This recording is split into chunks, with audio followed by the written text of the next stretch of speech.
الحمد لله رب العالمين، وسلام على عباده الذين اصطفى. أما بعد فأعوذ بالله من الشيطان الرجيم. ربي أعوذ بك من همزات الشياطين وأعوذ بك ربي أن يحضرون. بسم الله الرحمن الرحيم.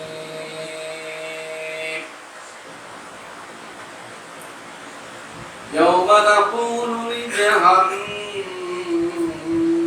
هل امتلأت وتقول هل من مزيد وأزلفت الجنة للمتقين غير بعيد.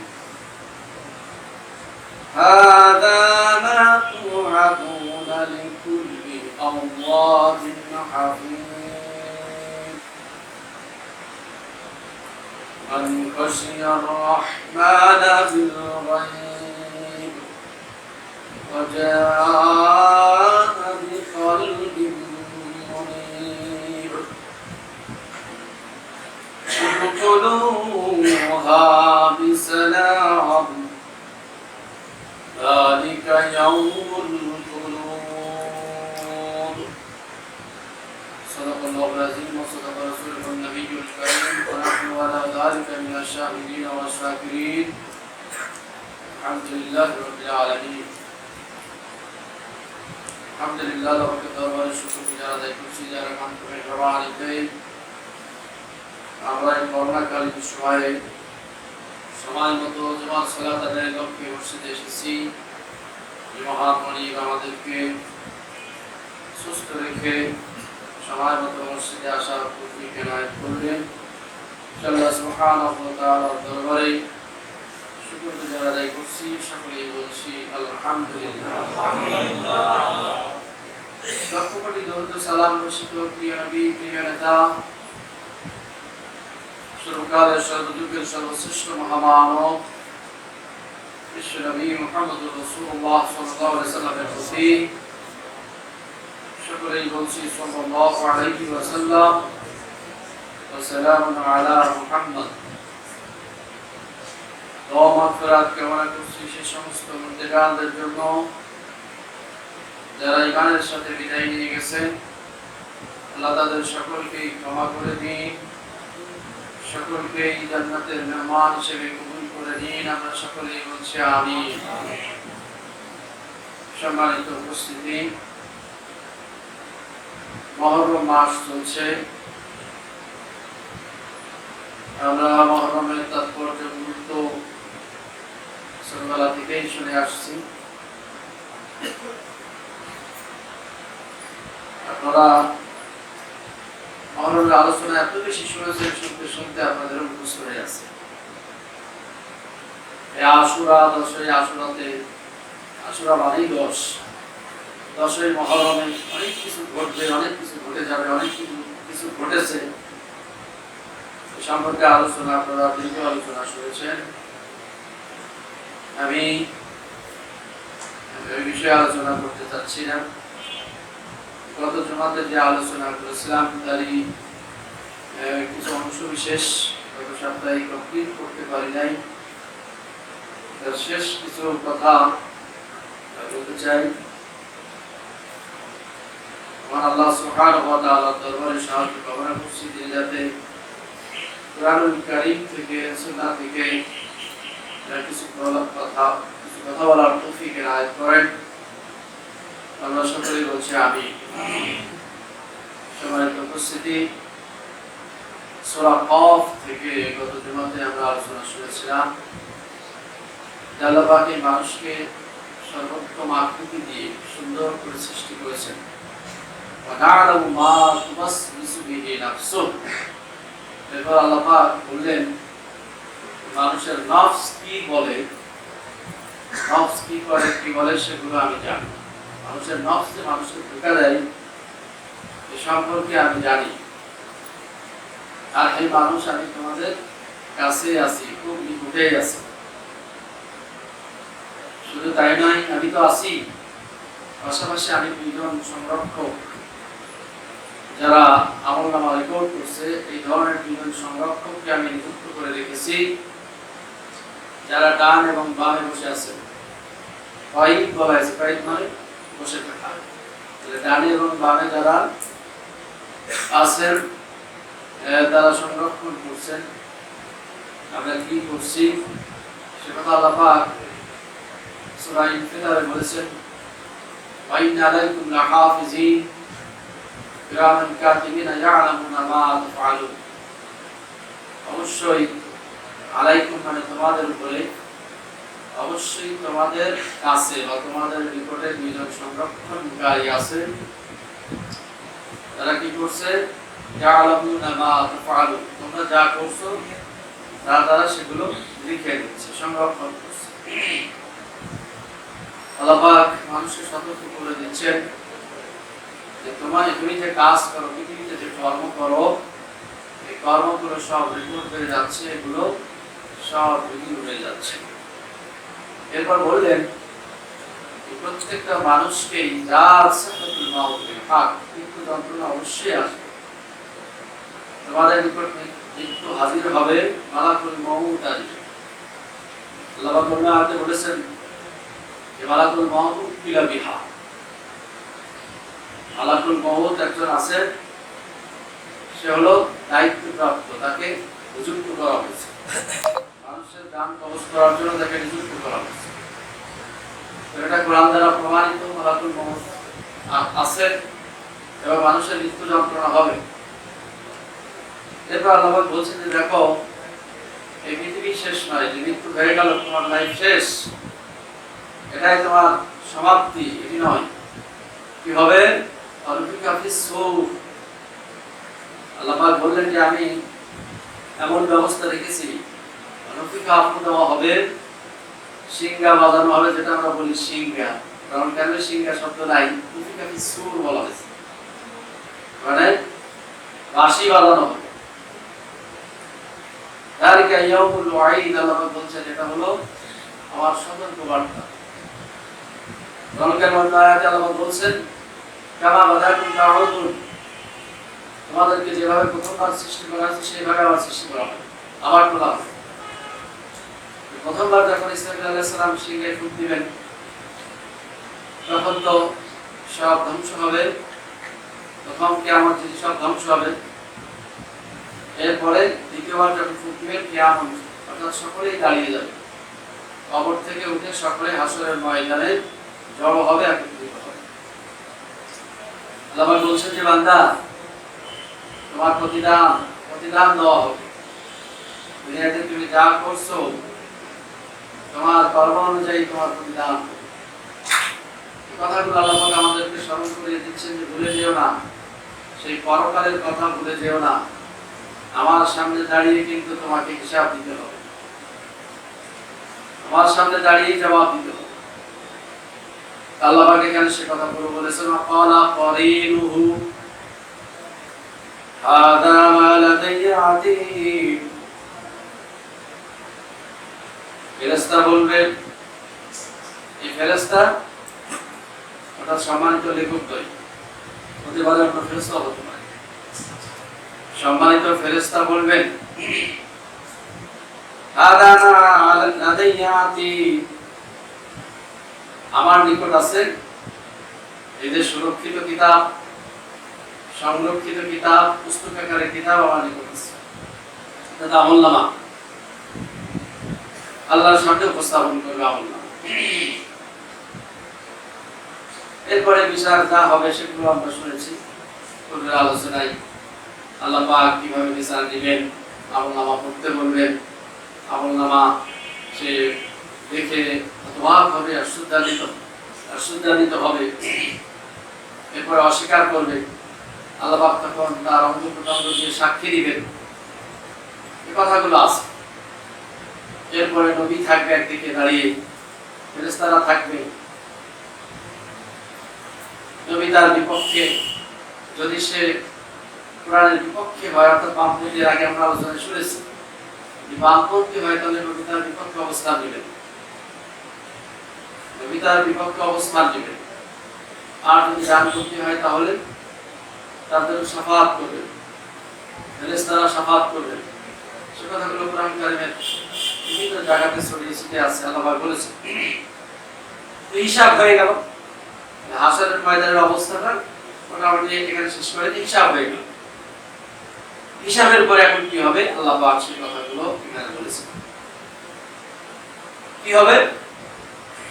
আল্লাহ পাক বলবেন, আলকিয়া ফি জাহান্নাম কুল্লা কাফফারিন আনিদ। আলকিয়া মানে তোমরা নিক্ষেপ করো।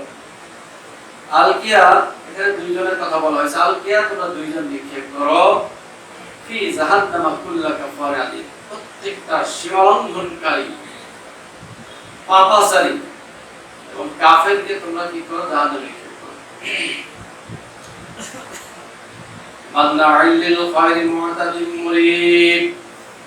আর যারা ভালো কাজে বাধা দানকারী, মানুষকে যারা ভালো কাজে বাধা দিয়েছে তাদেরকে আজকে জাহান্নামে পাঠিয়ে দাও, নিক্ষেপ করো, ছুঁড়ে ফেলো। ভালো কাজে বাধা দানকারী কিছু মানুষ আছে, আল্লাহ পাক বলেছেন ইয়াসুদ্দুনা আন সাবিলিল্লাহ, যারা আল্লাহর রাস্তা থেকে মানুষকে সরায়, এরাই তো ভালো কাজে বাধা দানকারী, ঠিক না? আল্লাহর রাস্তা ছাড়া কি কোনো ভালো কাজ আছে? আল্লাহর রাস্তার বিপরীতে যত কাজ সব খারাপ কাজ। আল্লাহর রাস্তার বিপরীতে যত কাজ আছে সে কাজগুলো কি? আমল সু, সাইয়্যাত, খারাপ কাজ, ঠিক না? তাহলে আমল সাইয়্যাত যারা করেছে আল্লাহ পাক সেদিন তাদেরকে জাহান্নামে নিক্ষেপ করতে বলবেন। তাহলে যারা মানুষকে কোরআন থেকে দূরে সরিয়েছে, কোরআন থেকে যারা ফিরিয়ে রেখেছে, তারা সেদিন বিপদে পড়ে যাবে। সে উস্তাদ হোক, সে নেতা হোক, সে আলেম ওলামা যেই হোক না কেন, যদি মানুষকে কোরআন থেকে সরায়, কোরআন থেকে যদি ফিরিয়ে দেয়, তাহলে সেদিন বিপদ আছে না নাই? আমরা একটু লক্ষ্য করলে দেখি অধিকাংশ মানুষ, বিশেষ করে যারা ইসলামের কথা বলে, ধর্মের কথা বলে, এই মানুষগুলো সাধারণ জনগণকে বোকা বানিয়ে কোরআন থেকে দূরে সরিয়ে দেয়, ঠিক না? কোরআন থেকে যেটা মূল প্রমাণিত জ্ঞান, এই কোরআনুল কারীম থেকে তারা দূরে সরিয়ে দেয়, নিয়ে চলে যাচ্ছে অন্যদিকে। তারা সেদিন বিপদে পড়বে। এরপর আল্লাহ পাক কি বললেন? আর কি হবে? তারা নিক্ষিপ্ত হবে মুরিদ, যারা সন্দেহ পোষণকারী, ইসলামের ব্যাপারে যারা সন্দেহ পোষণ করে, কোরআনের ব্যাপারে সন্দেহ পোষণ করে, এই সমস্ত মুরিদ যারা ইবাদতবন্দি করে কিন্তু বিধার সাথে। আল্লাহ পাক বলেছেন যে আলা হারফিন, তারা পাশে দাঁড়িয়ে, হারফ মানে পার্শ্ব, কিনারায় দাঁড়িয়ে ইবাদত করে। তার মানে কি? তার মানে হলো সন্দেহের সাথে ইবাদত করে। সন্দেহের সাথে যারা ইবাদত করে, ইবাদতের পক্ষে ইতমিনান, আল্লাহর প্রতি খুব দৃঢ় বিশ্বাসকারী, কোরআন যে আল্লাহর বাণী, এই ব্যাপারে তার দৃঢ় ইতমিনান, সন্দেহের সাথেই সে সবাই করে, সেও করে, কিন্তু সন্দেহ মনের ভিতরে আছে, হলেও হতে পারে, পরকাল থাকলেও থাকতে পারে, ঠিক না? থাকলেও থাকতে পারে। এই যে সন্দেহের সাথে যারা ইবাদত করে, আল্লাহ পাক এখানে জানিয়ে দিলেন যে কিয়ামতের দিন তাদেরকে হাসরের ময়দানে ফয়সালার পরে তাদেরকে জাহান্নামে নিক্ষেপ করা হবে। আল্লাহ পাক বলছেন ইন্নামাল মুমিনুনা, মুমিন তো তারাই যে আল্লাযীনা আমানু সুম্মা লাম ইয়ারতাবু। আল্লাহ পাক বলছেন যারা ঈমান এনেছে এবং সন্দেহ পোষণ করে না, যারা কোনো বিষয়ে সন্দেহ পোষণ করে না, তারাই মুমিন। তাহলে যারা সন্দেহের ভিতরে নিমজ্জিত আছে, আল্লাহ পাক তাদেরকে মুমিন বলেন না। আর এখানে তাদেরকে জাহান্নামে একবার পাঠিয়ে দেওয়ার কথা বলেন, নিক্ষেপ করার কথা বলেন। এরপরে আল্লাহ পাক কি বললেন? আল্লাযী জাআলা মা'আল্লাহি ইলাহান আখার, আর যারা আল্লাহর সাথে শরীক স্থাপন করেছে, আল্লাহর সমকক্ষ দাঁড় করিয়েছে, অর্থাৎ ইলাহ বানিয়েছে। আল্লাহ তো ইলাহ, ইলাহ মানে আইনদাতা, ইলাহ মানে আইনদাতা। আমরা ব্যাখ্যা করছি অন্যরকম। ইলাহ মানে উপাস্য বানিয়েছে, যার উপাসনা করা হয়, সেটা মাহবুদও বলছে, ঠিক না? মাহবুদ, যার উপাসনা করা হয়। ইলাহ মানে আবার উপাস্য বলছে। আল্লাহ ছাড়া কোনো উপাস্য নাই। আর মুহাম্মদ সাল্লাল্লাহু আলাইহি ওয়াসাল্লাম রাসূল। এটা কালেমায়ে ব্যবহার করি আমরা। লা ইলাহা ইল্লাল্লাহু মুহাম্মাদুর রাসূলুল্লাহ। কোরআন কারিমে একসাথে নাই। এটি গুরুত্বপূর্ণ একটা কালেমা। কোরআন কারিমে একসাথে বলা হয়নি, দুই জায়গায় দুটো বলা হচ্ছে। লা ইলাহা ইল্লাল্লাহ আর মুহাম্মাদুর রাসূল। মুহাম্মাদুর রাসূলুল্লাহ এটা আল্লাহ পাকের মেসেজ দেয়, বার্তা। লা ইলাহা ইল্লাল্লাহ আল্লাহ একমাত্র আইন, একমাত্র আইন থাকে। ইলাহ অর্থ হলো আইন। তাহলে আল্লাহকে যারা আইনদাতা মানে না, আল্লাহকে যারা আইনদাতা মানে অন্য কেউ মানে বা অন্যের আইন মানে, তারাই কি মুশরিক? ঠিক না? তারাই মুশরিক। আল্লাহর আইন ছাড়া যারা অন্যের আইন মানে, গায়রুল্লাহর আইন মানে, তাগুতের আইন মানে, আল্লাহ পাক তাদের ব্যাপারে কেন বললেন তাদেরকে সেদিন জাহান্নামে নিক্ষেপ করার কথা। এই বিষয়গুলো একটু চিন্তা করার কথা। একটু চিন্তা করুন আপনারা যে আসলে আমাদের শিরক হয়ে যাচ্ছে কিনা, আমরা একমাত্র আল্লাহকে ইলাহ মেনেছি কিনা, নাকি অন্যকেও আমরা ইলাহ মেনে ফেলছি। আমাদের জীবনে আমরা চলতে ফিরতে, উঠতে বসতে, চলার জীবনে, ব্যক্তিগত জীবনে, পারিবারিক জীবনে, সামাজিক জীবনে আমাদের মানে আল্লাহকে ইলাহ মেনেছি কিনা, এটা আপনারা পর্যালোচনা করুন, একটু চিন্তা করুন। যারা মুশরিক, আল্লাহর সাথে একটা শিরক করলেও শিরক, হাজারো শিরক করলেও শিরক। ঠিক কিনা বলুন? একটা শিরক করলেও শিরক, হাজার শিরক করলে একই শিরক। হাজার শিরক করলে তার জন্য আলাদা পানিশমেন্ট আছে। একটা শিরক করলেও সে যদি তওবা ছাড়া মারা যায়, আল্লাহর দিকে ফিরে না আসে, তাহলে কি সে জান্নাতে যাবে? বলেন যাবে? আল্লাহ পাক বলেছেন ওয়া ইউশরিক বিল্লাহি ফাকাদ হারামাল্লাহু আলাইহিল জান্নাহ। যে ব্যক্তি আল্লাহর সাথে শিরক করবে, আল্লাহ পাক তার জন্য জান্নাত হারাম করেছেন। হারাম তার জন্য। নাউযুবিল্লাহ বলবেন? মাআযাল্লাহ বলেন। আল্লাহ কোরআনে মাআযাল্লাহ বলেছেন। মাআযাল্লাহ। কোরআন কারিমের শব্দগুলো একটু প্র্যাকটিস করা দরকার। আসলে আমরা কোরআন কারিমের শব্দগুলো প্র্যাকটিস করছি। দেখেন না, মুসা আলাইহিস সালাম কি বলে? ইসু আলাইহিস সালাম, ইসু আলাইহিস সালাম যখন ওই যে জুলেখা, আমরা নাম জুলেখার কথা কোরআন শরীফে বলা নাই, ওই মহিলার নাম নেওয়া নাই। আমরা জুলেখা যেটা বলছি, এই জুলেখার সাথে যখন বাদারুবাদ হলো, হ্যাঁ, যখন বাদারুবাদ হলো এবং জুলেখা দোষ চাপিয়ে দিল আল্লাহর নবী ইউসুফ আলাইহিস সালামের প্রতি, তখন ইউসুফ আলাইহিস সালাম বলেন মাআযাল্লাহ, আল্লাহ তুমি আমাদের রক্ষা করো, তুমি আমাকে হেফাজত করো। এজন্য মাআযাল্লাহ প্র্যাকটিস করবে, মাআযাল্লাহ বলবে। কোরআন কারিমের শব্দগুলো বললে, একটা অক্ষর বললে তো 10 টাকা, আমরা যেটা জানি, ঠিক না? একটা অক্ষর বললে কি 10 টাকা। কোরআন কারিমে আল্লাহ সব শিখিয়ে দিয়েছেন, কখন কি বলতে হবে সব আছে না? নাই? আমরা তো দোয়াগুলো প্র্যাকটিস করে না, সেগুলো বাদ দিয়ে দিয়েছি। কোরআন কারিমের যে আল্লাহ প্রত্যেকটা চলতে ফিরতে কখন কি বলতে হবে এখানে নাই। আমরা শুধু পড়ি বিপদে পড়ি, লা ইলাহা ইল্লাল্লাহ, লা ইলাহা ইল্লাল্লাহ সুবহানাকা ইন্নী কুনতু মিনাজ জালিমিন, একটা দোয়া আমরা পড়ি। আর দোয়া নাই? আর পড়ি যখন জাহাজে উঠি তখন পড়ি বিসমিল্লাহির রহমানির রহিম, সাইয়্যিদুল মুরসালিন পড়ি, বা বিরিজে যখন পড়ি। এই হাতে গোনা কয়েকটা দোয়াই কি আল্লাহ কোরআন কারিমে শিখিয়েছেন না? শব্দ আছে নাই? শব্দ নাই? এগুলো আমরা প্র্যাকটিস করি। আল্লাহ শিখানো দোয়াগুলো আমাদের ভালো লাগে, ঠিক না? আল্লাহ শিখানো দোয়াগুলো আমাদের পছন্দ। সমাজে বলতে গেলে এই জন্য মাআযাল্লাহ, আল্লাহ পাকের আউযুবিল্লাহ, আউযুবিল্লাহ কোরআনে আছে, আউযুবিল্লাহ আন আকুনা মিনাল জাহিলিন, আমি জাহেলদের থেকে আল্লাহর নিকট আশ্রয় কামনা করছি। ফাস্তাঈয বিল্লাহ, আল্লাহ পাক বলেছেন যে আশ্রয় কামনা করুন। কোরআন কারিমে যে শব্দগুলো আছে সেগুলো বলতে হবে।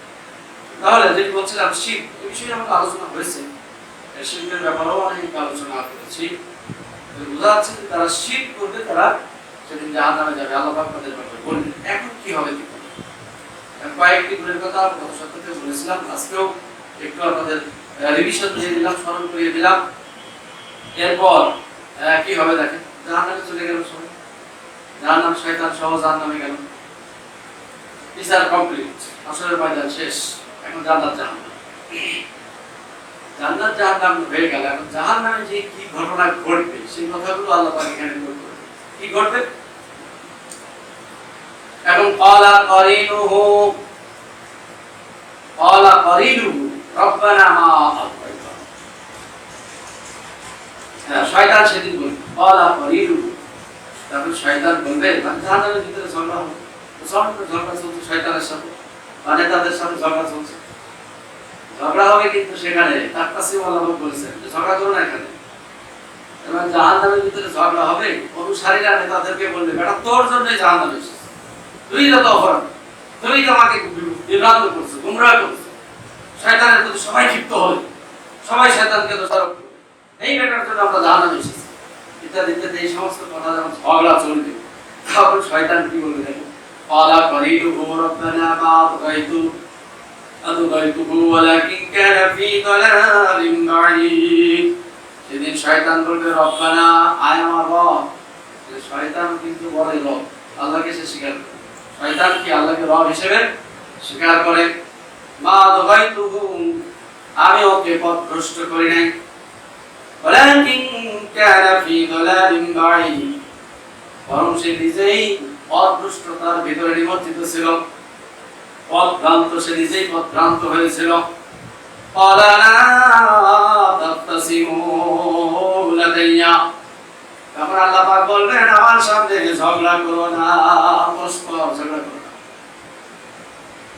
এখানে ঝগড়া করার জায়গা নাই, ঝগড়া করো না। আল্লাহ ধমক দিলেন ফাকাদ কদ্দামতু ইলাইকুম বিওয়াঈদ, আল্লাহ পাক বলছেন আমি তো পূর্বেই তোমাদের নিকট সতর্কবাণী পাঠিয়েছিলাম, পৃথিবীতে তোমাদেরকে সতর্ক করেছিলাম, তোমাদেরকে সাবধান বাণী শুনিয়েছিলাম, তা তো তোমরা শোনো নাই, আমার কথাকে গুরুত্ব দাও নাই, যার কারণে এখন ঝগড়া করে কোনো লাভ হবে না, ঝগড়া করো না। লা ইউবাদদালুল কওলু, আল্লাহ পাক বললেন যে আমার কাছে কোনো কথা পরিবর্তন হয় না। মা বাদদালু ইউবাদদালু, বাদদালা ইউবাদদালু, পরিবর্তন হওয়া, তাই আমার নিকট কোনো কথা রদবদল হয় না, আমি কথা চেঞ্জ করি না। আল্লাহ বলছেন আমি কথা চেঞ্জ করি না, কখনো আমার কথা পরিবর্তন হয় না, আমি আগে যা বলেছি তাই হবে, ঠিক না বলো? অর্থাৎ কুরআনুল কারীমে যা বলা আছে তাই হবে। কুরআনুল কারীমে আমি যে ওয়াদা দিয়েছি সেই ওয়াদা অনুযায়ী কাজ হবে, আমার কথার কোনো নড়চড় হয় না, পরিবর্তন হয় না।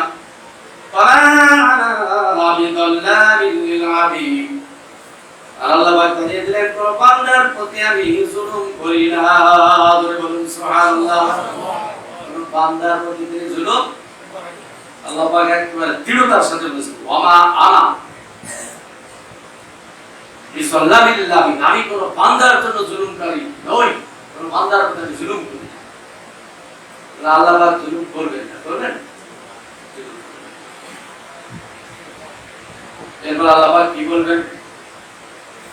আরেকটু কথা আছে সূরা ইব্রাহিমে, আল্লাহ পাক কি বলেছেন সেদিন কি হবে? ওয়া রাসূলিল্লাহি জামিআ, যখন সকলে একত্রিত হবে, জড়ো হবে জাহান্নামের ভিতরে। ফাকালা আল্লাযীনা ইসতাকবারু, সেদিন দুর্বলরা অহংকারীদেরকে বলবে, দুনিয়ায় যারা নেতা ছিল অহংকারী দত্তপনা আচরণ করত তাদেরকে বলবে ইন্না কুন্না লাকুম তাবাআন, আমরা তো নিশ্চয়ই আমরা তোমাদের অনুসরণ করেছিলাম, তোমাদের অনুগত ছিলাম, তোমাদের আনুগত্য করতাম, দুনিয়ার জীবনে তোমাদেরকে নেতা বানিয়েছিলাম, তোমরা যা বলেছিলে আমরা তাই শুনেছিলাম, ঠিক না? নেতা যা বলে অনুসারী তাই শুনে, করে কিনা বলো? নেতা মার্ডার করতে বললে মার্ডার করে, নেতা মিথ্যা সাক্ষ্য দিতে বললে সাক্ষ্য দেয়, নেতা যদি ডানে যেতে বলে ডানে যায়, বামে যেতে বলে বামে যায়, ঠিক কিনা বলো? সেদিন তারা বলবে ও নেতা, ও নেতা, দুনিয়ার জীবনে তোমাদেরকে অনুসরণ করতাম, তোমাদেরকেই আনুগত্য করতাম, ফাল আনতুম মুগনুনা আন্না মিন আযাবিল্লাহ, আজকে কি আল্লাহর আযাব থেকে আমাদেরকে একটু রক্ষা করতে পারবে? আল্লাহর আযাব থেকে কি একটু সাহায্য করা যাবে? একটু তোমরা আমাদের উপকার করতে পারবে? ইনশাই সামান্য উপকার করতে পারবে? ক্বালু লাউ হাদানাল্লাহু লাহাদাইনাকুম, তখন এই নেতারা কি বলবে ভালো করে শোনো, নেতাদের জবাব কি হবে? তখন তারা বলবে লাউ হাদানাল্লাহ, যদি আল্লাহ আমাদের হেদায়েত দিতেন তাহলে অবশ্যই আমরা তোমাদেরকে হেদায়েত দিতাম। আল্লাহ যদি আমাদের পথ দেখাতেন তাহলে আমরাও তোমাদের পথ দেখাতাম। মানে আল্লাহ দুনিয়ার জীবনে আমাদেরকে পথ দেখায়নি, আমরাও তোমাদের পথ দেখাই। সাওরা আলাইনা আযাজিনা আম সাবারনা, বললেন দেখো আজকে বিরক্ত হই, অস্থির হই আর ধৈর্য ধারণ করি, সমান কথা। লাভ হবে না, অস্থির হয়েও লাভ হবে না, আর ধৈর্য ধরেও লাভ হবে না। মারা মিন মাহিস, আজকে পালানোর আর কোনো জায়গা নাই, পালানোর কোনো সুযোগ নেই। দুনিয়াতে পালানোর সুযোগ আছে না নাই? পালানো যায়, ঠিক না? পালানো যায়। কত মানুষ দেশ থেকে বিদেশ চলে যাচ্ছে, ঠিক না? মৃত্যুর ভয়ে পালিয়ে চলে যাচ্ছে। দুনিয়াতে কোন রকম ফাঁক দিয়ে পালানো যায়, কিন্তু সেই দিন জাহান্নামীরা বলবে আর পালানোর কোনো সুযোগ নাই, পালানোর কোনো সুযোগ নাই। আজকে ধৈর্য ধরি আর আজকে বিরক্ত হই, অস্থির সবসময়। শয়তান তখন কি বলবে? লাম্মা কুজিয়ালাম, যখন সব কিছু কমপ্লিট হবে তখন শয়তান বলবে ইন্নাল্লাহু ওয়াদাকুম ওয়াদাল হাক্ক, ও বন্ধুরা শোনো, নিশ্চয় আল্লাহ তোমাদের সাথে ওয়াদা দিয়েছিলেন। আল্লাহ কোরআনের মাধ্যমে তোমাদের সাথে একটা ওয়াদা দিয়েছিলেন। ওয়াদাল হাক্ক, সে ওয়াদা ছিল সত্য। সে ওয়াদা কি ছিল? সত্য ছিল। ওয়া'আদতুকুম ফাআখলাফতুকুম, আমিও তোমাদেরকে ওয়াদা দিয়েছিলাম, আমিও তোমাদেরকে অঙ্গীকার করেছিলাম বা ওয়াদা দিয়েছিলাম। ফাআখলাফতুকুম, আজকে আমি আমার সেই ওয়াদা তুলে নিলাম, খেলাফ করলাম, আমি আমার ওয়াদা খেলাফ করলাম। তাহলে শয়তান সেদিন বলবে যে আল্লাহ যে ওয়াদা দিয়েছিলেন সেই ওয়াদা সত্য ওয়াদা, আজকে সেটা একেবারে বাস্তব সত্যতা প্রমাণিত হয়েছে। আমি যে তোমাদের ওয়াদা দিয়েছিলাম এই করবো দেখাবো, আমার দিকে আসো, শান্তি পাবে, এ হবে ও হবে, নানান কথা যে তোমাদেরকে বলেছিলাম, আজকে সেটা খেলাফ করলাম। ওমা কানা লিয়া আলাইকুম মিন সুলতান, এরপরে সে বলবে যে তোমাদের উপরে আমার কোনো কর্তৃত্ব ছিল না। খুব ভালো করে বুঝে নেন, শয়তান সেদিন বলবে দেখো তোমাদের উপরে আমার কোনো কর্তৃত্ব ছিল না, ইল্লা আন দাউতুকুম, আমি শুধু তোমাদের দাওয়াত দিয়েছি। আমি তোমাদের কি করেছি? শুধু দাওয়াত দিয়েছি। ফাস্তাজাবতুম লি, আর তোমরা আমার ডাকে সাড়া দিয়েছো। তাহলে বোঝা যাচ্ছে যে মানুষের উপরে শয়তানের কোনো কর্তৃত্ব নাই, আছে। কিন্তু আমাদের শরীর জিন ধরে, দিন বলারকে বলে গালে ইত্যাদি অনেক কিছু করে, বলি না? তাহলে পুরা এখানে শয়তান নিজে স্বীকার করছে, সেদিন জাহান্নামেও স্বীকার করবে যে মানুষের উপরে আমার কোনো কর্তৃত্ব ছিল না, শুধু মানুষকে আমার কি ছিল? আহ্বান করতে পারতাম, ধোঁকা দিতে পারতাম। শয়তান ও জিন আর জিন জাতি যারা আছে তারা মানুষকে ক্ষতি করতে পারে না, দূর থেকে শুধু ধোঁকা দিয়ে, ওয়াসওয়াসা দিয়ে মানুষকে বিপদগামী করার চেষ্টা করে, বিপদে ফেলার চেষ্টা করে।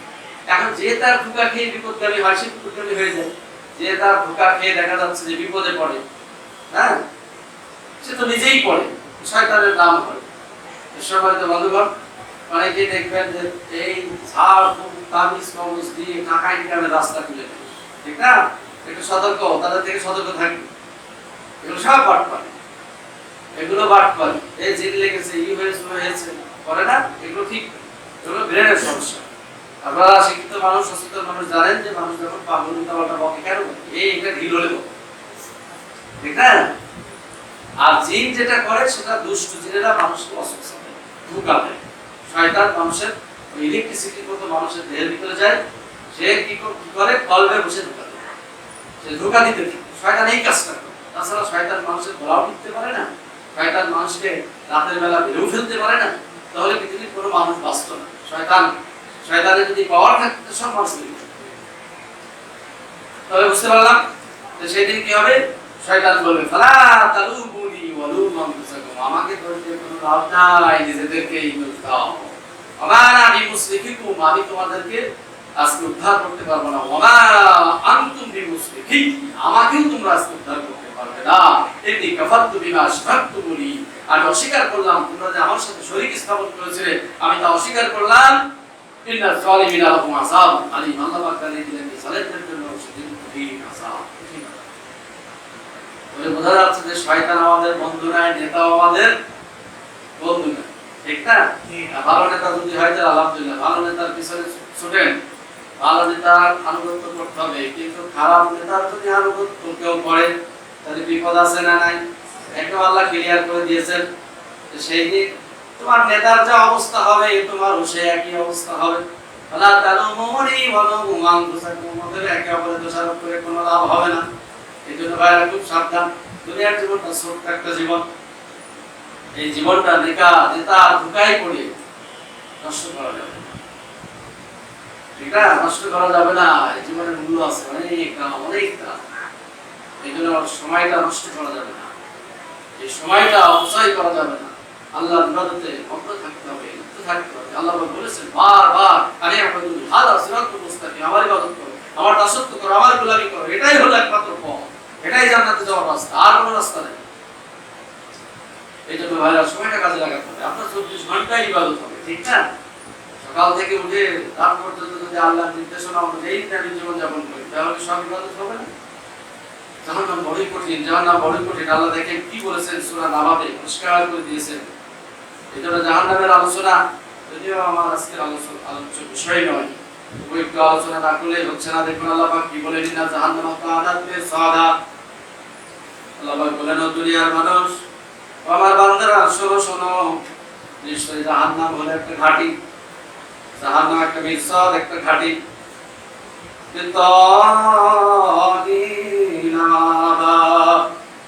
আল্লাহ পাক বললেন যে যারা সীমা লঙ্ঘনকারী, যারা তাগী, তাদের জন্য আশ্রয়স্থল হলো জাহান্নাম। তাহলে যারা সীমা লঙ্ঘনকারী তাদের ঠিকানা হবে জাহান্নাম। লাবিসিনা ফিহা আহকাবা, লাবিসিনা তারা অবস্থান করবে ফিহা ওই জাহান্নামে আহকাবা, হুকবার পর হুকবা। হুকবা বলি না আমরা, হুকবার পর হুকবা। তাহলে হুকবা শব্দটা কোরআনকারী আছে। জাহান্নামে তারা অবস্থান করবে হুকবার পর হুকবা। এখন হুকবার ব্যাখ্যা, হুকবার ব্যাখ্যা একরকম শোনা যায়। কি বলে এক হুকবার সমান কত জানো?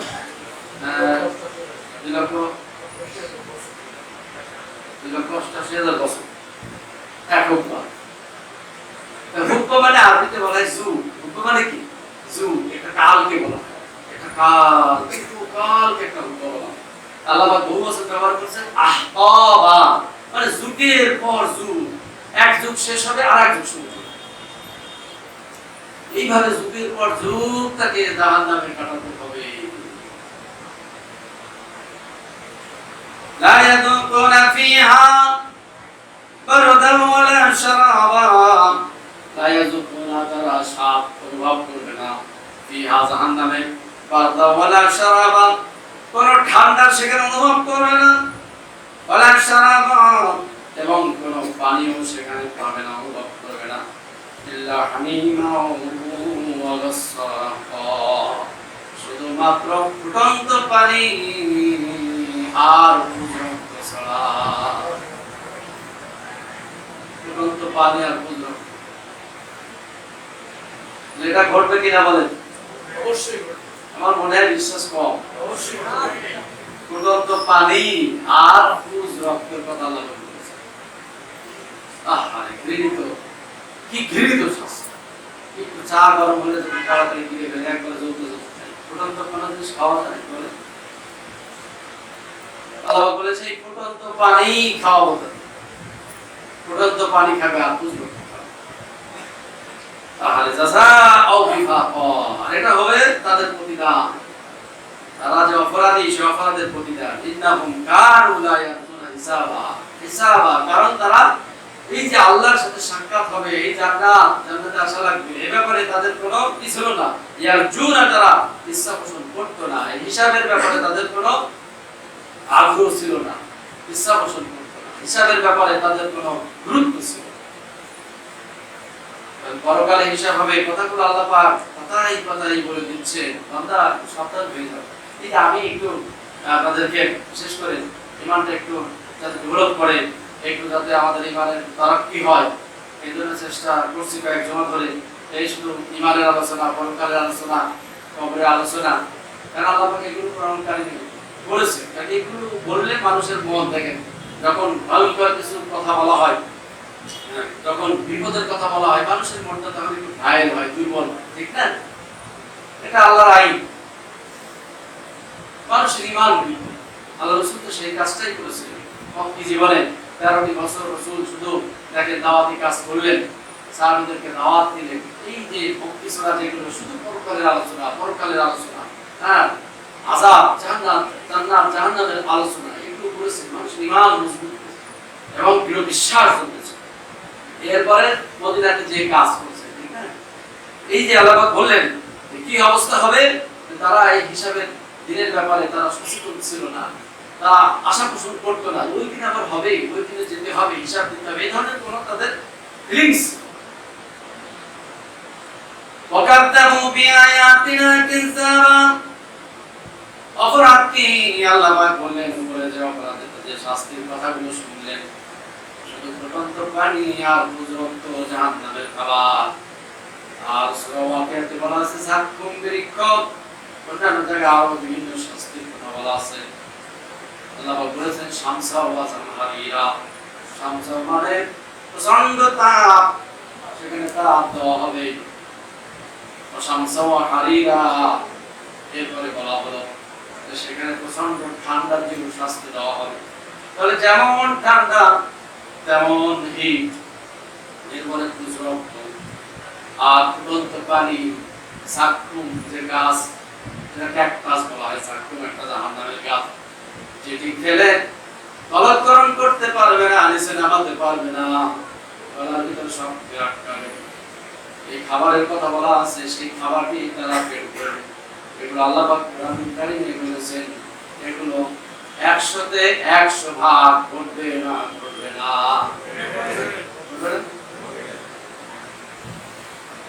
কি ভীতিকর, চিন্তা করছেন এই ধরনের শাস্তির আল্লাহ বর্ণনা দিয়েছে, ওয়াদা দিয়েছে, এগুলো আমার ওয়াদা। এই শাস্তি দিব কাদের জন্য? যারা সীমা লঙ্ঘনকারী, পৃথিবীতে যারা সীমা লঙ্ঘন করেছে, অর্থাৎ আল্লাহ যে সীমানা বেঁধে দিয়েছে, এই সীমানা যারা ক্রস করেছে, এই সীমানা বর্ডার যারা ক্রস করেছে, তাদের জন্য আছে জাহান্নাম। আজকে যখন আমার এক মুসলিম ভাই এসে বললেন, জমি জমার কথা বলি, যে তার বাবা এক ছেলেদের বা দুই ছেলেকে, এক ছেলে বা দুই ছেলেকে খুব বেশি ভালোবাসে, তাদের সম্পদ দেয়, তাদেরকে বিভিন্ন সুযোগ সুবিধা দেয়, অন্য ছেলেদেরকে বঞ্চিত করে। এখন তার অধিকার কি, পিতা মাতার সন্তানের ব্যাপার অধিকার কি, আর সন্তানের দায়িত্ব কর্তব্য কি, এইসব ব্যাপারে একটু আলোচনা হচ্ছিল। সেখানে আরাজি সম্পদের ব্যাপারে আল্লাহ পাক যা বলেছেন আমি শুনিয়ে দিলাম। দেখেন এখানে আমার তো কিছু বলার এখতিয়ার নাই, আল্লাহ যা বলেছেন সেই কথাটা এই আমি বলছি। আল্লাহ পাক কোরআনুল কারীমে কি বলেছেন, যে কি তিলকা হুদুদুল্লাহ, এটা আল্লাহ পাকের সীমানা, আল্লাহর বর্ডার। এটা কি আল্লাহর বর্ডার, বেঁধে দেওয়া আইন। ওয়া ইয়াসিল্লাহ ওয়া রাসূলহু, যে ব্যক্তি আল্লাহ এবং রাসূলের সাথে কি করবে, অস্বীকার, আল্লাহ এবং রাসূলকে অস্বীকার করবে, সীমা লঙ্ঘন করবে, আল্লাহ পাক জানিয়ে দিলেন উলাইকা আসহাবুন নার, ওরা হলো জাহান্নামের অধিবাসী। তাহলে ফারাইজি সম্পদ যারা উল্টা পাল্টা করবে যাবে কোথায়? সোজা জাহান্নামে। কোনো বাঁকা রাস্তা না, এগুলো সোজা না। এই জন্য হাজি কাজী আলেম ওলামা মাওলানা যেই হোক না কেন, যদি সম্পদের উল্টা পাল্টা হয়, কারোর যদি সম্পদ আত্মসাৎ করে নেয়, বিপদ আছে না নাই? এই কাজটা করা যাবে না, কখনো না। যার যার অধিকার আদায় করতে হবে, অধিকার পৌঁছে দিতে হবে। আল্লাহ আমাদের সকলকে কবুল করুন, আমিন। এরপরে কি, ওয়াকাদ্দাবু বিআয়াতিনা কিযাবা, ওই জাহান্নামে যাওয়ার কারণ হলো কাযাবু, তারা মিথ্যা প্রতিপন্ন করতে, বিআয়াতিনা, আমার আয়াতকে, কিযাবা অর্থাৎ মিথ্যা, প্রচন্ডভাবে তারা মিথ্যা প্রতিপন্ন করত। আল্লাহর আয়াতকে তারা মিথ্যা করত, আল্লাহর আয়াতকে মিথ্যা সাব্যস্ত, আল্লাহর আয়াতকে তারা বিশ্বাস করে। আচ্ছা বলুন তো ভাইরা, কোরআনুল কারীমের আয়াত শোনার পরে অস্বীকার করার কোনো সুযোগ আছে? অমান্য করার, পাশ কাটিয়ে যাওয়ার? আমি যা বলি কোরআন থেকেই বলি। এখন যদি আপনারা মন খারাপ করেন, তাহলে কিন্তু আল্লাহর সাথে বুঝ পড়েন। স্বামীক আমার সাথে রাগ করলেন, আমি হয়তো একসময় থাকবো না, ঝামেলা শেষ, ঠিক না? একসময় থাকবো না, আমার সাথে ঝামেলা আপনাদের শেষ হয়ে গেল। ঝামেলা কিন্তু আল্লাহর সাথে থেকে যাবে, এই বিষয়টা মাথায় রেখে। আল্লাহর কথা পাশ কাটিয়ে যাওয়ার কোনো সুযোগ নেই, অস্বীকার করার কোনো সুযোগ নেই। আমি কোরআনুল কারীমের বাইরে কথা এখন বলছি না, আপনারা তো শুনছেন। যা আছে এখানে তাই বলছি, এখানে যেভাবে বলা আছে সেভাবেই বলার চেষ্টা করছি। কোন রকম নিজের ব্যাখ্যা বা আরেকজনের ব্যাখ্যা ধার করে সেটাও বলছি। আল্লাহ পাক যা বলেছেন একবার আয়াত টু আয়াত সেভাবেই বলে দেওয়ার চেষ্টা করছি। এখন যদি কেউ পাশ কাটিয়ে যায়, এখন যদি কেউ অমান্য করে অস্বীকার করে, তাহলে বুঝতে হবে কার সাথে? আল্লাহর সাথে। আল্লাহ আমাদের সকলকে তৌফিক দান করুন। কোরআনুল কারীমের আয়াত শোনার সাথে সাথে যে মুভি সামিয়া ওয়া তাআনা শুনবে এবং বড় রকমের দ্বিধাদ্বন্দ্ব তার ভিতরে থাকবে না। সুবহানাল্লাহ, তাদের ভিতরে কোনো সন্দেহ থাকবে না, ঠিক না? দ্বিধাদ্বন্দ্ব থাকবে। কোরআন শুনবো, হ্যাঁ এতদিন আমরা যেটা করে আসছি, আমার সেই আমলটার যদি মনে হচ্ছে যে সেই আমলটার বিপরীত, তাহলে আমাকে পর্যালোচনা করতে হবে, ঠিক না? আমাকে কোরআনে দেখতে হবে রেফারেন্স ঠিক আছে কিনা, আমি যে কথাগুলো বলছি সেই রেফারেন্স কোরআনে ঠিক আছে কিনা, ঠিক না? আমাদের সমাজে চালু আছে চাচাতো বোন, মামাতো বোন, ফুফাতো বোন, খালাতো বোনের বিয়ে করা চালু আছে, জায়েজ আছে কিনা বলুন? আছে, এটা তো চালু আছে, সবাই জানে এটা বিয়ে করা। কিন্তু আল্লাহ পাক যে কোরআন কারীমে বলেছেন রাসূল এটা শুধু তোমার জন্য খাস, বড় মুমিনদের জন্য নয়। এখন আমি যদি সূরা নিসার একটা আয়াত দিয়ে যদি আমি সিদ্ধান্ত নেই, নিসার আয়াতে বলেছে 14 শ্রেণীর মানুষ, এগুলো তোমাদের জন্য হারাম, বাকিগুলো তোমাদের জন্য বৈধ, এই আয়াতের আলোকে সিদ্ধান্ত নেওয়া হয়েছে, তাহলে এই 14 জনের বাইরে যা আছে সব বিয়ে যায়, ঠিক না? কিন্তু সূরা আহজাবের 50 আপনারা বাসায় যে আজকে দেখবেন, মনে রেখে সূরা আহজাবের 50 নম্বর আয়াতে আল্লাহ পাক ওখানে রাসূলকে পরিষ্কার করে বলছেন, তুমি তোমার চাচাতো বোন, মামাতো বোন, খালাতো বোন, ফুফাতো বোনকে বিয়ে করতে পারো, এটা শুধুমাত্র তোমার জন্য খাস, অন্য মুমিনদের জন্য নয়। সূরা আহজাব 50। তাহলে দেখেন, এখন যদি আমি এই কথাটা বলি তাহলে মনে হবে সর্বনাশ, এখন কাল কি হলো, কি শুনছি। এজন্য আমাদের দায়িত্ব হলো রেফারেন্স আমি দিয়ে দিচ্ছি, আপনারা মিলিয়ে দিবেন। কোরআনুল কারীমের যে রেফারেন্সগুলো দিচ্ছি আপনারা বাসায় গিয়ে ভালো করে মিলিয়ে দিবেন। তাফসীর ওই কে কোন মনীষী কি বলেছে ওই মনীষীর কথা শুনবেন। কোরআনুল কারীমের আল্লাহ পাক বলেছেন মুফাসসালাত মুবায়্যান, এই কোরআনুল কারীম হলো ব্যাখ্যাকৃত, সুস্পষ্ট। আল্লাহ যা বলেছেন একেবারে সুস্পষ্ট, এখানে কোনো বক্রতা নেই, ঠিক না? ঠিক। তাহলে আপনি আয়াতগুলো মিলাই দিবেন, যে আয়াতগুলো এগুলো সঙ্গে আছে সমস্ত আয়াতগুলো পাশাপাশি রাখেন, পাশাপাশি রেখে দেখবেন একদম ক্লিয়ার। আগে সামনের বক্তব্য পড়েন, পিছনের বক্তব্য পড়েন, কোরআন বোঝার নীতিমালা সামনের বক্তব্য পড়া, পিছনের বক্তব্য পড়া। আর কি করা, এই বিষয়ে কোরআন কারীমের যতগুলো আয়াত আছে রাখেন, পাশাপাশি রাখেন, পাশাপাশি রেখে সিদ্ধান্ত নেন, তাহলে দেখবেন যে কমপ্লিট সিদ্ধান্ত এসে যাবে। এখন আমাদের মাথায় কাছে কোরআনে পরস্পর বিরোধী আয়াত আছে, ঠিক না? আমাদের মাথায় আছে কোরআনে পরস্পর বিরোধী আয়াত আছে, যার কারণে আমরা সিদ্ধান্ত নিতে পারছি ও ওই আয়াতটা তাহলে ওটা মানসুখ, ওই এটা পরে হবে, ওটা আগে ছিল, ওটা মানসুখ হয়ে গেছে, এজন্য সিদ্ধান্ত নিতে পারছি। কিন্তু আল্লাহ পাক জানিয়ে দিয়েছেন আল্লাহু কানা মিন ইনদিল্লাহি নাযু ফি ইখতিলাফান কাসীরা, এই কোরআন যদি আল্লাহ সাল্লাল্লাহু পক্ষ থেকে আসতো তাহলে পরস্পর অনেক বিরোধী কথা থাকতো। তাহলে কোরআনুল কারীমে পরস্পর বিরোধী বক্তব্য এটা মাথায় রেখে আপনাকে কোরআন স্টাডি করতে হবে, তাছাড়া সঠিক জ্ঞান আসবে না। ওই যে ভুল জ্ঞান সব চলছে সমাজে, চাচাতো বোন, মামাতো বোন, খালাতো বোন, ফুফাতো বোনের বিয়ে কত মানুষ করেছে, বলে নাই? কত মানুষ করেছে, সংসারও হচ্ছে, ভবিষ্যতেও করবে। হ্যাঁ, ভবিষ্যতে ব্যাপারে কি সত্য। আমরা সূরা আহজাবের 50 আজকে বাসায় গিয়ে খুব ভালো করে স্টাডি করবেন। তো যে কথা বলছিলাম, আল্লাহ পাক কি বলে, ওয়াকাসিমু বিআয়াতিহি কিযাবা, কোরআনের এই কথাকে তারা মিথ্যা বলে, যারা মিথ্যা বলে আল্লাহ পাক তাদেরকে সেদিন বলবেন নিক্ষেপ করে দাও, ফাকুল্লু শাইইন আহসাইনাহু কিতাবা। আল্লাহ পাক বলছেন দুনিয়ার মানুষ সাবধান, তোমরা যা করো, আল্লাহ পাক বলছেন কুল্লু শাইইন, কুল্লু শাইইন বলতে কি বোঝায়? আল্লাহ বলেন আছে তারা সব কিছু, কুল্লু শাইইন মানে সব কিছু, মানে কোনো কিছু বাদ যাবে না। ফাকুল্লু শাইইন আহসাইনাহু কিতাবা, আল্লাহ পাক বলছেন আমি সব কিছু আহসাইনা হিসাব করে করে রাখছি। সুবহানাল্লাহ, আমি সব কিছু হিসাব করে রাখছি, লিখে রাখছি। ফাযুকু ফালান নাযীদাকুম ইল্লা আযাবা, আল্লাহ পাক সেদিন বলেন ফাযুকু, অতএব আজকে স্বাদ আস্বাদন করো, ফালান নাযীদাকুম ইল্লা আযাবা। আর আজকে আমি আযাব বাড়াতেই থাকবো, আযাব আরো বাড়াবো, দ্বিগুণ থেকে দ্বিগুণ তিনগুণ আযাব আমি বাড়াতেই থাকবো। সম্মানিত বন্ধুগণ, জাহান্নামের এই যে ভয়াবহ, জাহান্নামের এই যে ভয়াবহ শাস্তির কথা আল্লাহ পাক বললেন, এই যে ভয়াবহ শাস্তির কথা, প্রিয় বন্ধুগণ, এজন্য একটু সাবধান হওয়ার দরকার আছে না নাই বলেন? এটা কিন্তু শেষ হয়ে যাচ্ছে, খুব শীঘ্র দ্রুত শেষ হয়ে যাচ্ছে। এখনো সংশোধনের সময় আছে না নাই? আছে। আল্লাহ দুনিয়ার কোনো বাদশার মতো নয়, কোনো নেতার মতো নয়। আল্লাহর কাছে ফিরে আসলে আল্লাহ পাক বলেছিলাম তাওবা, তাওবা মানে ফিরে আসে। কেউ যদি আমার দিকে ফিরে আসে ও আমারা, এবং যদি আবার নতুন করে ইমানকে নবায়ন করে নেয়, তাহলে ও আমিলা আমালান সালিহা, এবং এখন থেকে যদি ভালো কাজ শুরু করে দেয়, তাহলে আল্লাহ পাক বললেন যে আমি তার সব অপরাধ ক্ষমা করে দেব। ইবাদুল্লাহ সাইয়্যাতিন হাসানাত, শুধু তাই নয়, তার সমস্ত খারাপ কাজগুলো আল্লাহ পাক আমি ভালো কাজ দিয়ে বদল করে দিই। সুবহানাল্লাহ, সব ভালো কাজে পরিণত হবে। এখন ধরেন একটা মানুষ 30 থেকে 40 বছর শুধু খারাপ কাজই করেছে, মানে একটা ভালো কাজ নাই, তার হিস্ট্রি যদি তালাশ করা হয় শুধু অপরাধ, শুধু অপরাধ আর অপরাধ।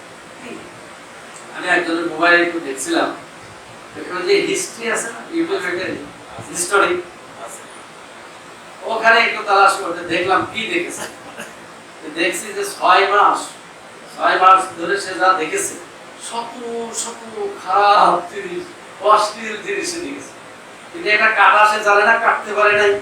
আর যারা বিশেষজ্ঞ কি দেখেছে, এই নাম্বার থেকে কি দেখেছে না দেখেছে, কি করেছে, এগুলো দুনিয়ার মানুষ যদি রেকর্ড করে রাখতে পারে, দুনিয়ার মানুষ আপনি কি করছেন না করছেন, কি দেখছেন, এগুলো দুনিয়ার মানুষ যদি রেকর্ড করে রাখতে পারে, গুগল বাবাজি কিন্তু সব জানে, পৃথিবীর সব মানুষের তথ্য কিন্তু গুগলের কাছে চলে গেছে, ঠিক না? এটা আমরা ভোটার আইডি কার্ড যেটা করেছে ছবি সহ ফিঙ্গার দিয়ে করেনি, সব গুগলে আছে, এবং সমস্ত তথ্য, আমাদের সব তথ্য তাদের কাছে আছে, গুগলের কাছে আছে।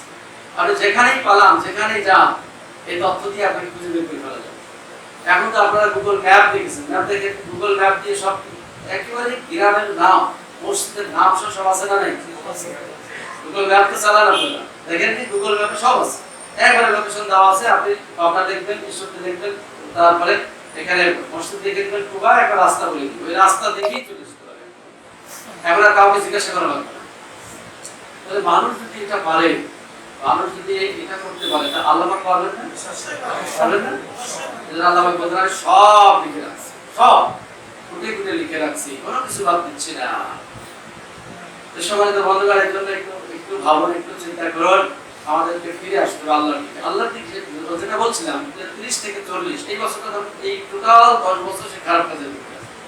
তার হিস্ট্রি যদি তালাশ করা যায়, তাহলে হাজার হাজার না, লক্ষ লক্ষ অপরাধ, লক্ষ লক্ষ অন্যায় কাজ করেছে।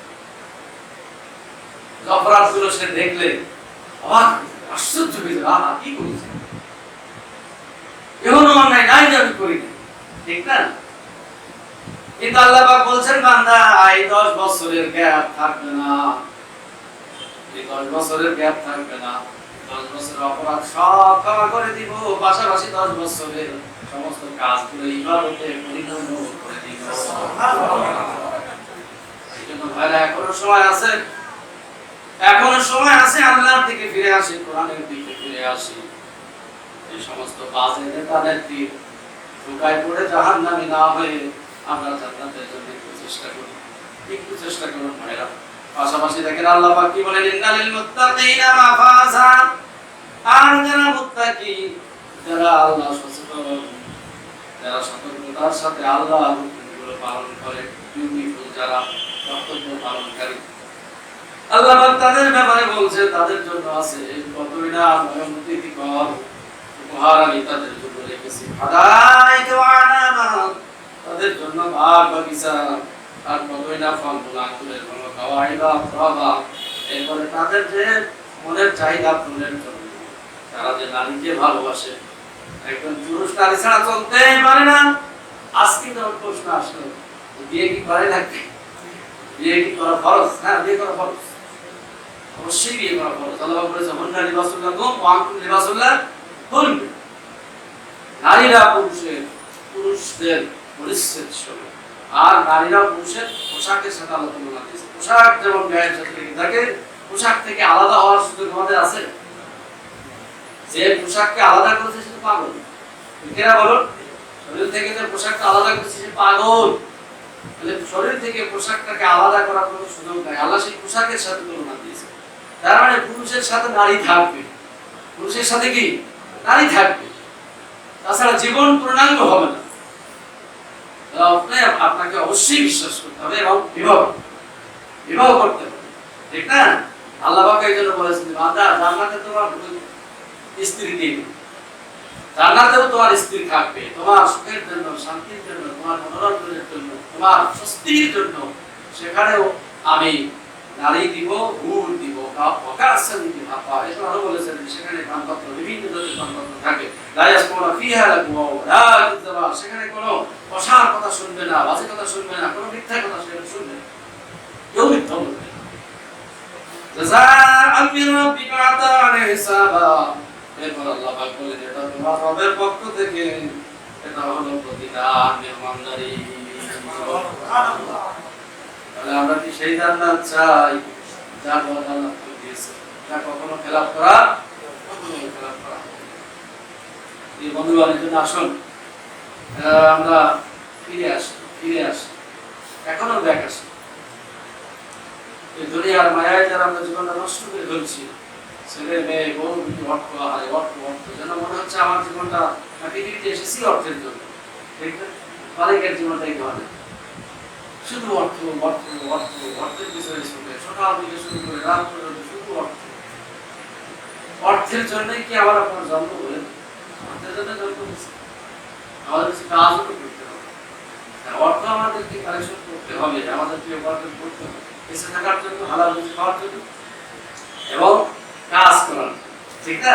অর্থ উপার্জন তো করতেই হবে, কিন্তু অর্থের পাশাপাশি আমাদেরকে কাজ করতে হবে, অনেক কাজ, সেটাকে আমল চলে বলা হয়েছে, ঠিক না? আর আমল চলে আমরা শুধু বানিয়েছি সালাত, সিয়াম, তাসবিহ, তাহলিল, এটা আমল চলে, মানুষ জানে এটা হলো আমল চলে। এই জন্য দেখবেন সারা জীবন সব কাজ করছে সমানে আমরা আপনারা সব করছে, আমাদের সময় সালাত আদায় করছে, সকাল সন্ধ্যায় তাসবিহ তাহলিল পাঠ করছে, ঠিক না? আমি আমার আব্বাকে দেখেছি, মানে অবশ্যই এক সাহেবের মুরিদ, অনেক দিন 50-55 বছর হবে, তখন থেকেই জিকির, সকাল সন্ধ্যা আমি কোনোদিন দেখি নাই জিকির ছাড়া আছে। সকালে 1 ঘন্টা জিকির করে, সন্ধ্যাবেলা 1 ঘন্টা, এটা হলো না রুটিন, খাবার রুটিনের মতো, সকালে 1 ঘন্টা জিকির, সন্ধ্যাবেলা 1 ঘন্টা জিকির। আলহামদুলিল্লাহ এরকম জিকির করেন, খুবই ভালো। কিন্তু আমরা তো জিকিরের ভালো অর্থটাও বুঝি না, ঠিক না? জিকির কোন জায়গায় করতে হবে সেটা তো আমরা সেটাও বুঝি না। জিকির করতে হবে ময়দানে, জিকির করতে হবে কোথায়? ময়দানে জিকির করতে হবে। যারা কৃষি কর্ম করে তারা কৃষি ক্ষেত্রে তারা জিকির করে, তার মানে কি আল্লাহর আইন অনুযায়ী তারা চলবে, সেখানে কারোর জমি ফাঁকি দিবে না, ঠকাবে না। যেমন গতকালই আলোচনা হচ্ছিল, একজন মাওলানা আলেম মানুষ, বড় আলেম, নাম করা, নাম শুনলে আপনার চিনে, নাম শুনলেই চিনবে। তিনি করেছে কি, তার আপন ছোট ভাই, ছোট ছিল, ছোটবেলায় সে বাবা মারা গেছে, তার বাবার জমি হঠাৎ এই চরের জমি তো আপনারা জানেন মনে হয়, ওটা শুধু রেকর্ড থাকে, দলিল থাকে না। এই রেকর্ড করেছে কি, কেস মামলা চালাতে 2 ভাই 4 বিঘা জমি, 6 বিঘা জমি 2 ভাই নিজের নামে লিখে দিয়েছে, ছোট ভাইকে ফাঁকি দিয়েছে। নাম যারা আলেম, নাম শুনে বলছি, তাহলে বলেন এই যে 6 বিঘা জমি ছোট ভাইকে ফাঁকি দিল, যাবে কোথায় বলেন তো? আমার হতো না আল্লাহর হতো। তুমি অনেক কিছু হতে পারো, হাজি হতে পারো, গাজী হতে পারো, পীর হতে পারো, মাশায়েখ হতে পারো, ভাইকে ঠকাই, বাবার ফরাইজি সম্পত্তি তুমি ভাইকে ঠকাই, ধোঁকা দিয়ে সম্পত্তি লিখে দিও, তোমার ঠিকানা জাহান্নাম ছাড়া কিছু হবে না, ঠিক না বলুন? ঠিক। যে কথা বলছিলাম, তুমি বলতে পারো যে আমাদেরকে আল্লাহর দিকে ফিরে আসতে, বিশেষ করে আল্লাহর দিকেই আমাদেরকে ফিরে আসতে। যদি এক জীবনে খুব সত্য দেখেন, অনেক মানুষ মামলা, মামলা চালাতে শেষ, ঠিক না? মামলা চালাতে শেষ। এদের কথা কয়েকদিন আগে একজন বলছিল যে, আমি বললাম একজনকে যে আমি তো অনেকদিন ধরে, প্রায় 18 বছর ধরে আপনার মামলা চালাতে দেখছি, তখন সে বলছে আপনি 18 বছর দেখছেন, আমার জন্মের পর থেকে আমার বাপকে মনে চালাচ্ছে, আমার দাদা চালাইছে, আমার বাবা চালাচ্ছে, আর এখন মনে হয় আমরাও চালাবো। আমরা চালান মামলাই চালাতে থাকি, তাহলে আমার আছে না নাই? আছে। এই জীবন শেষ করে দিচ্ছে, রাজনীতি করতে করতে জীবন শেষ, ঠিক না? রাজনীতি করতে করতে জীবনটা শেষ করে দিল, মামলা চালাতে চালাতেই জীবন শেষ। কেউ দেখা যাচ্ছে যে ওই অর্থ দুনিয়ায় হাড় ভাঙা পরিশ্রম করতে করতে জীবনটা শেষ করে। আসল কাজ আমাদের কিছুই নেই, সব বাকি থেকে গেল। আজরাইল এসে আগামীকাল বলবে চলো আর সময় নেই, ঠিক না? এজন্য একটু ফিরে আসুন, একটু সময় থাকতে এখনো সময় আছে। এখন এই জন্য জি আপনারা ফিরে আসুন। আমি আপনাদেরকে একটা আহ্বান রাখছি যে আসুন কোরআন পড়ুন, কোরআন বুঝুন, কোরআন অনুযায়ী জীবনটা ঢেলে সাজান। কত মজা পাবেন ঢেলে সাজান, একটু দেখবেন আপনার পরিবারের শান্তি, আপনার ব্যক্তি জীবনে স্বস্তি, শান্তি, সমাজে শান্তি, কোনো জায়গায় শান্তি নেই। যেখানেই কোরআন বিরোধী কাজ সেখানে অশান্তি আছে না? না, যেখানে কোরআনের আইন লঙ্ঘিত হবে সেখানেই অশান্তি। এই জন্য ভাইরা আসুন আল্লাহর আইনের দিকে আমরা ফিরে আসি। মহান আল্লাহ আমাদের সকলকে কবুল করুন, জাহান্নামের বিভীষিকা আযাব থেকে বাঁচিয়ে যাতে তার সন্তুষ্টির জান্নাত হাসিল করতে পারে সেই তৌফিক দান করুন। আমিন।